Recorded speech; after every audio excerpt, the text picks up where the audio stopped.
Silakan. Duduk ya. Sebelum kita memulai pelajaran, marilah kita berdoa menurut agama dan kepercayaan kita masing-masing. Berdoa dimulai.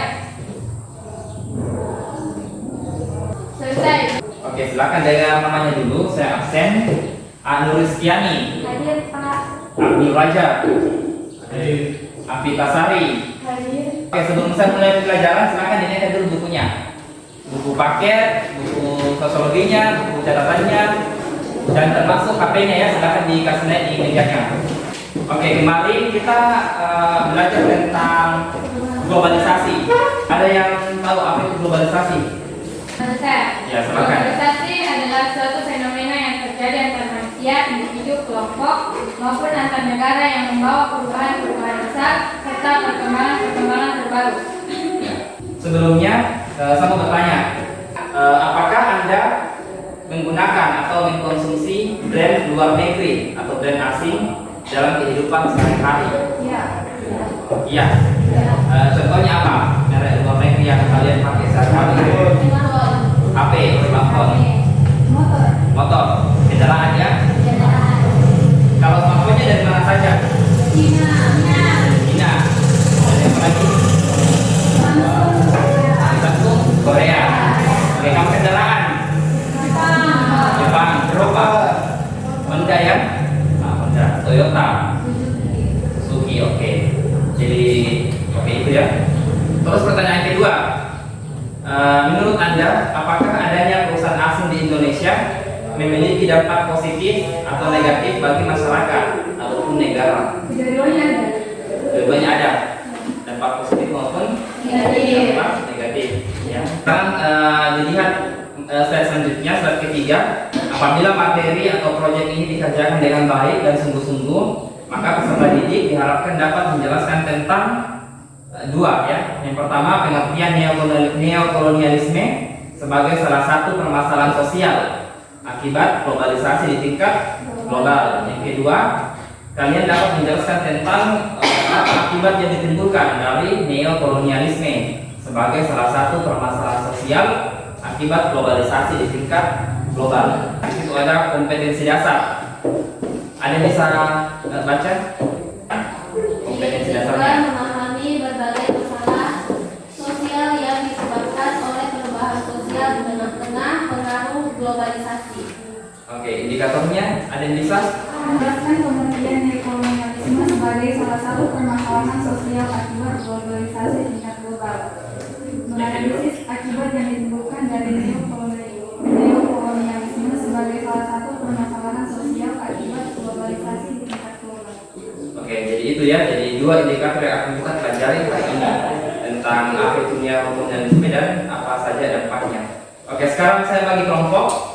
Saya bagi 4 kelompok ya. Jadi caranya berhitung saja 1 sampai 4. Bisa ya? Dari sini saja. 1, Oke. 2, 3, Belakangnya? 3. 4. Oke, silakan bergabung yang sama nomornya. Oke, silakan lihat lagi HP-nya masing-masing di slide berikutnya. Di situ ada langkah-langkah pembelajaran. Ini ada 5 langkah ya yang kita kerjakan nantinya. Yang pertama, orientasi peserta didik pada masalah. Jadi nanti ada masalah yang saya berikan. Masalahnya ada di Google Classroom-nya, yaitu berupa video. Nanti disimak, ditonton videonya sampai habis. Nanti ada tugasnya terkait video tersebut ya.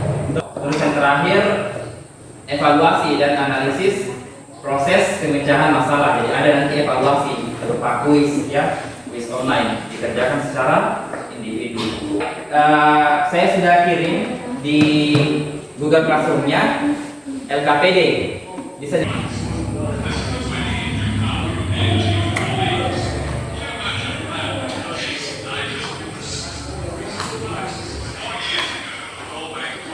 sekarang lihat lagi Google Classroom-nya. Silakan download media dan bahan ajar yang ada di Google Classroom-nya. Ya, kalau sudah di-download, saya mau jelaskan dulu sepintas ya tentang apa itu neokolonialisme dan apa akibatnya. Jadi neokolonialisme ini dari asal katanya ada 2 ya. Berasal dari kata kolonial, kolonial itu artinya tanah jajahan dan neo artinya baru.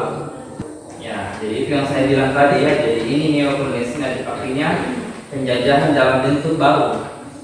Kalau dulu itu secara langsung kita dijajah, tapi sekarang kita dikuasai oleh negara asing ya. Jadi kita dijadikan sebagai pekerja di negara kita sendiri. Jadi yang berkuasa adalah negara-negara barat ya. Jadi wujud nyata dari neokolonialisme ini adalah adanya perusahaan asing di Indonesia ya, perusahaan multinasional. Jadi perusahaan multinasional itu adalah perusahaan yang memiliki berbagai cabang di berbagai negara ya. Jadi mereka yang punya perusahaan, mereka yang berkuasa di negaranya orang. Jadi kita di negara kita sendiri kita menjadi pekerja ya. Jadi kita dieksploitasi. Jadi kita ini Indonesia sudah merdeka sebenarnya, tapi tanpa kita sadari kita dijajah ya oleh negara-negara barat. Jadi kita dijadikan sebagai pekerja di negara kita sendiri dengan adanya perusahaan multinasional ya. Oke, selanjutnya silakan dikaji LKPD-nya.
Oke, selanjutnya kita presentasi ya.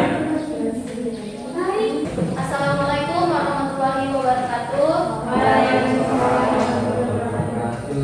video yang berisi tentang globalisasi yang terjadi di Indonesia. Adanya perusahaan asing di Indonesia dan masyarakat Indonesia yang dijadikan buruh di negara sendiri. Adapun dampak negatif dari video tersebut yaitu masyarakat yang menjadi buruh di negara sendiri dan mendapatkan upah yang kecil dari perusahaan asing. Yang kedua yaitu akibat dari neokolonialisme. Neokolonialisme dapat menyebabkan negara-negara berkembang menjadi pekerja di negaranya sendiri. Adapun solusi atau upaya dalam mengatasi neokolonialisme dengan cara membeli produk dalam negeri, tidak hanya menjadi konsumen dari produk-produk impor, akan tetapi harus mengekspor barang dari dalam negeri dengan kualitas yang tak kalah bagus. Pemerintah juga harus membatasi investasi dari luar ke negeri ini. Sekian dari presentasi saya. Saya membuka sesi tanya jawab. Saudara-saudara, saya jawab pertanyaannya. Jadi investasi ini yang dimaksud itu dapat berupa investasi asing. Jadi kalau orang asing menginvestasi ke negara kita ini biasanya mereka menginvestasi dalam bentuk perusahaan asing. Tapi kalau perusahaan asing yang dibangun di Indonesia itu biasanya area yang digunakannya itu sebagai lahan produktif untuk usaha sumber daya alam di Indonesia itu akan berkurang. Makanya supaya kita bisa menjaga sumber daya alam di negara kita, akan lebih baik kita membatasi investasi asing di Indonesia. Investasi memang termasuk salah satu penambahan pendapatan di Indonesia, tapi kita hanya membatasi, tidak mengurangi dan tidak men-stop untuk orang lain yang investasi di negara kita. Begitu. Jadi intinya cuma membatasi ya, tidak men-stop. Ya, silakan. Saya mau bertanya, tadi kan solusinya membatasi investasi. Iya. Kan itu banyak investasi untuk menambah pendapatan negara. Dan sangat bagus juga buat perkembangan dan kemajuan negara kita. Kalau dibatasi investasi itu bagaimana nantinya di negara kita? Itu kan salah satu sumber pendapatan negara. Baiklah, terima kasih dan wassalamualaikum warahmatullahi wabarakatuh. Oke, kita kasih tepuk tangan sekali lagi buat. Oke, lanjut. Yang mau? Oke, lanjut saja terakhir kelompok 4. Assalamualaikum warahmatullahi wabarakatuh.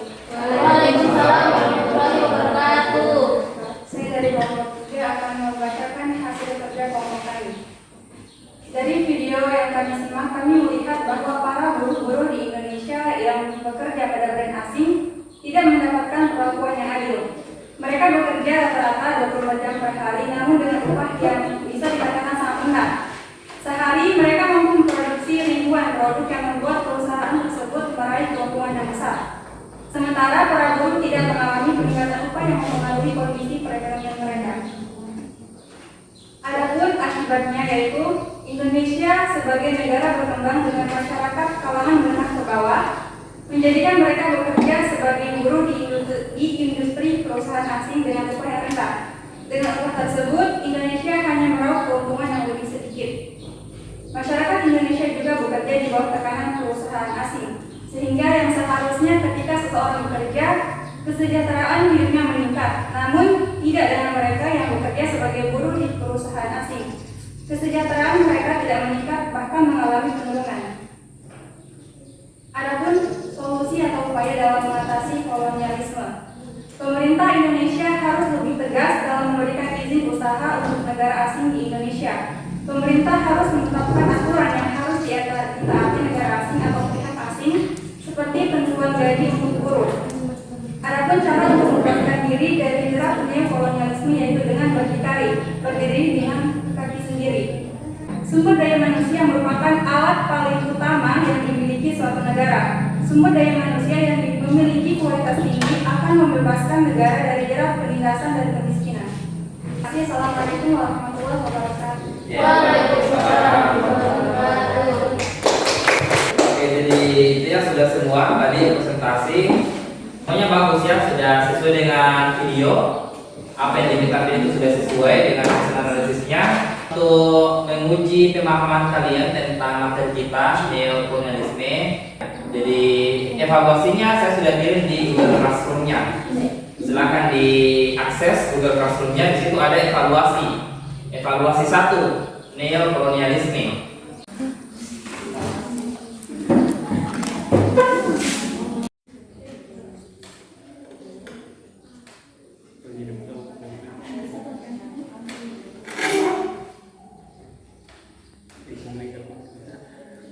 Selanjutnya membuat kesimpulan.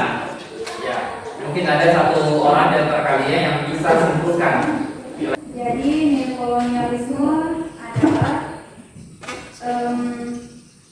cerminan negara berdaulat dan merdeka, tetapi sistem ekonomi dan politiknya didukung oleh pihak luar. Jadi neokolonialisme itu seperti negara-negara berkembang yang bergantung pada negara-negara maju. Dan dampak dari neokolonialisme adalah masyarakat negara berkembang menjadi buruh industri, salah satunya menjadi buruh industri di perusahaan asing dengan upah yang rendah. Dengan upah yang rendah, maka negara berkembang memiliki keuntungan yang lebih sedikit dibandingkan dengan negara maju di industri. Jadi mereka bekerja menghabiskan waktunya di sektor tersebut, namun tidak mendapatkan gaji yang setara. Boleh kita ceritakan dulu buat. Oke, sekarang terakhir diisi refleksinya.